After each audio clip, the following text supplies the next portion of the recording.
Welcome to our help session. We're now recording. Everybody's okay with recording, right? Just making sure.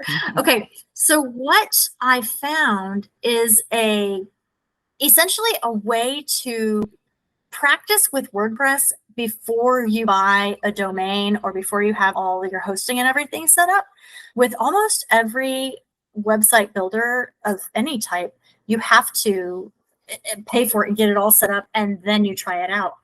Well, WordPress is so common now and is used by so many people that they have found they've developed this thing where essentially you can download WordPress to your computer and use it on your own computer. It won't be live on the internet. You can't look at it on your phone. You can't send it to friends to look at, but you can essentially build it on your own computer and practice and play and learn WordPress that way before you commit to actually buying a website.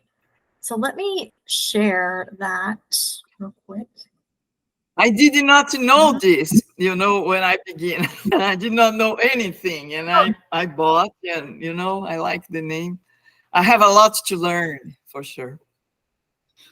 Well, and we all do, and that's totally why we're doing this, Fatima, because it is, everybody has a lot to learn, and there's nothing wrong with that. Okay, you all can see this is a page called Local, and I can put that in the chat too. localwp.com. Sorry, I have a bunch of tabs now. It's hard to find everything. Okay, so I'm going to throw that up in the chat too. So you guys can go there, and what you can do, I already downloaded, so I don't want to download again, but you'd hit the download button here, download it to your personal computer, and then open it and run it. And then once you've done that, you will be able to, let me stop presenting this. And if I go to my local and present this for you all,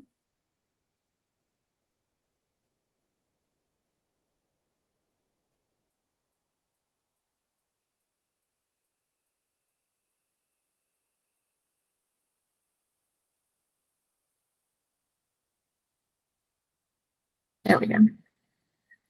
So then you see this, which essentially you can then go and open your website or go to your admin site for WordPress, and it looks just like regular WordPress, even though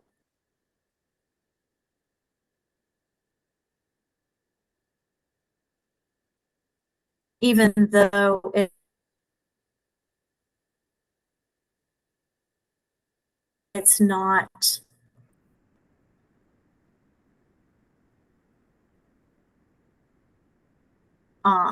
y'all.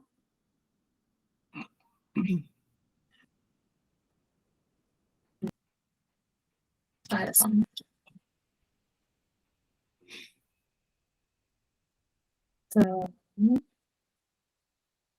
I have to show you what opened up. It doesn't automatically open up. So let me show you the window that opened up.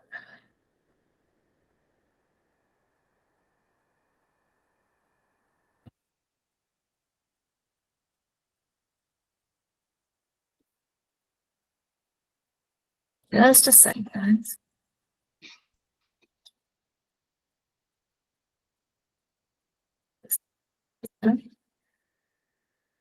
So this is what it looks like.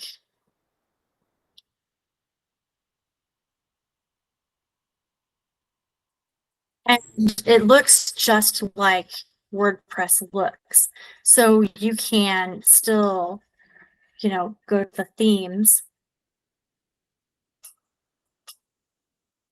and look at the different themes, and you can still add a new theme. So you could essentially go through the entire WordPress setup course using this instead of using, so I'm going to install Hello Elementor is probably my favorite. So I'm going to go ahead and install Hello Elementor here. And you can go through the entire My course question using is, something like how you this. Say that again, Fatima. They have thousands of themes. How I select, it's so many variations. Okay, Fatima, Yeah. my suggestion is to go through the course step by step. And what I do in the course is I have a little section on theme selection and tell you, yes, there are 1,000 themes. And the way that I suggest that you build a website, it's best to go with a really, really basic theme. So I kind of tell you in the course to either use Hello Elementor or Astra or like just a couple other ones, and to not worry about all these really robust themes, because when they update them or when you want to make changes to your website, that makes it more difficult. So if you go with a really, really pared down basic theme, it'll make the actual building of your website easier, and you can change it more easily too. So that's my advice and suggestion on theme choice. Okay. Yeah, I was thinking about Astra, and they have some that you can download all, but I'm not there yet. I have to study more. And if you go through step by step, you'll get to a section in, I believe it's in module 3, where we talk about the themes and some things to think about when you're choosing your theme, and a couple of my favorite themes and that kind of thing. So yeah, that's definitely in there. So yeah, just wait until you get to that point and then go through it. And then when you have questions, let's talk about it again. Yes. Yes. Thank you. Yes. Love that. That was a good question, because there are a million themes and it is hard to decide which one to use. But yeah, if you're not quite ready, or if you're trying to transfer your domain or something and it's taking some time, this local wp.com would be a great alternative to use, and to go ahead and start learning WordPress and start playing with it and thinking about it. And then when you get ready, you'll have that much more knowledge and it'll be that much easier. For sure. But just one question. What means transfer the domain? So you might have to transfer a domain. Again, there's a whole lesson on this in module at the end of module 1. Okay. But if you have a domain, say with Squarespace, say you bought your domain on Squarespace, I would strongly encourage you on that case to transfer it to Bluehost or SiteGround or somewhere like that. I am in Bluehost. Then I don't need. You're in Bluehost. Okay, so then you won't have to transfer your domain. I use Bluehost myself. I like Bluehost. Some of the other sites make certain things more difficult. You don't own your own content. We get into that a little bit as well in the course. But I always suggest self-hosted WordPress websites, which Bluehost will do for you. And for some people, maybe they bought their domain on Google or Squarespace or somewhere else, and they want to move it to Bluehost. So that would be a domain transfer, and I have instructions for that in the course, but that's an optional lesson. And Fatima, you don't need it since you bought through Bluehost. It'll be, you could just follow along, because that's how I show it all, is through Bluehost. Perfect. Yeah. Yeah. Now is studying this week. Now I go take some time to watch the videos and really, yeah. Yeah. Okay, y'all, I'm going to stop recording, because I think that was the main thing I wanted to kind of show people, was the local and the being able to test out WordPress without actually buying a website yet.